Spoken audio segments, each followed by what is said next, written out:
sinasabi ng mga sektang born again na maniwala ka lang kay Kristo ay ligtas ka na. Nagmumula po ito sa paniniwala ng ating mga born again friends na once saved, always saved. Na kapag tinanggap po natin si Kristo na ang ating Panginoong tagapagligtas, tayo po ay siguradong mapupunta sa langit kahit ano pong mangyari.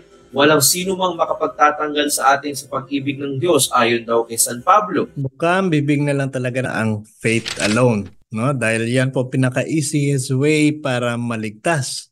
Kung sapat na talaga ang pananampalataya, bakit po sa itinuturo po ni San Pedro ay marami pang dapat isama sa ating pananampalataya? Kung basahin man po natin ang kanyang sulat, chapter 1 verse 5 to 8, sinasabi po dito, because of this, make every effort to add integrity to your faith, and to integrity, add knowledge. To knowledge, add self-control. To self-control, add endurance. To endurance, add godliness. To godliness, add Christian affection. And to Christian affection, add love. You see? Kung faith alone lamang ay sapat na, why do we need additionals like hope and love? Kung gusto po natin maging buhay at produktibo ang ating kaalaman sa ating Panginoong Jesucristo, sinasabi po ni San Pedro na dapat hindi lamang faith, but we need more. At ito pa mga curious, kung sapat na talaga ang faith lamang at wala nang iba, why is it love is greater than faith? Ayon po sa sulat ni San Pablo sa mga taga-Corinto, sinasabi niya po, and now these three remain, faith, hope, and love, but the greatest of this is love. Diba? Alam naman po natin na ang magmahal ay isa rin pong gawa.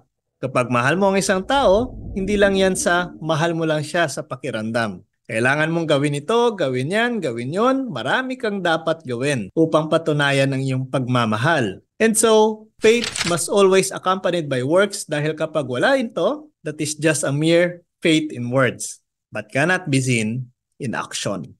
Kaya hindi po angkop sa mga Kristiyano na paniwalaan po ang ganitong doktrina na faith alone dahil ang basihan po ng kaligtasan ng ating Panginoong Jesucristo ay sa gawa at hindi lang sa dahil sumampalataya ka sa Kanya. Of course, mahalaga rin po ang pananampalataya. Ngunit dapat rin po itong samahan ng gawa. Kagaya nga po ng sinasabi ni Santiago, faith is dead without good works. At malinaw naman po na sinasabi ng ating Panginoong Jesucristo na sinasabi ni Jesus sa mga Hudyong sumasampalataya sa Kanya, kung patuloy kayong susunod sa aral ko, totoo ngang mga tagasunod ko kayo. You see? Isa rin po ito sa patunay na ang katuruan po na faith alone ay hindi sapat. Faith must always accompanied by works, not just faith alone. Dahil kung pagbabatayan natin ang talata, bakit pa nagbigay ng kondisyon ng ating Panginoong Jesucristo sa mga Hudyong sumasampalataya naman sa Kanya? At sinasabi niya na kailangang sumunod sila Kanyang salita. In short, even if you have faith, you still need to do something at isa sa mga ipinapagawa ng Diyos ay ang sundin mo pa rin ang Kanyang mga kalooban. And of course, mga ka-curious, ang pagsunod po sa nais ng Diyos ay isa ring gawa na dapat nating ipagpatuloy kahit na may pananampalataya ka na sa Kanya. Diba? So ayan po mga ka-curious, sana po'y naging malinaw po ang katotohanan na ito na although kailangan po natin ng pananampalataya, pero hindi po natatapos lamang dyan. Dahil importante pa rin na maipakita natin ang ating pananampalataya, mapatunayan natin ang ating pananampalataya sa pamamagitan po ng ating mga gawa. At yan po ang katotohanan. Kaya maging isang tunay na Katoliko sa salita at sa gawa. And again, maaari nyo rin po itong ipakita sa pamamagitan po ng pagsuot ng ating Catholic t-shirt na available na po para sa inyo.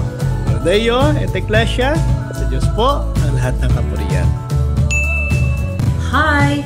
I am Sister Lotlot from Rojas City. I am a visually impaired person. Nag-aalinlangan ka ba tungkol sa iyong pananampalataya bilang isang Katoliko o ikaw ay hindi Katoliko? Narito na ang kasagutan ng iyong katanungan. At kung gusto mong hahanapin ang katotohanan, hanapin, ibahagi at mag-share si Mr. Curious Catholic. See you sa Mr. Curious Catholic.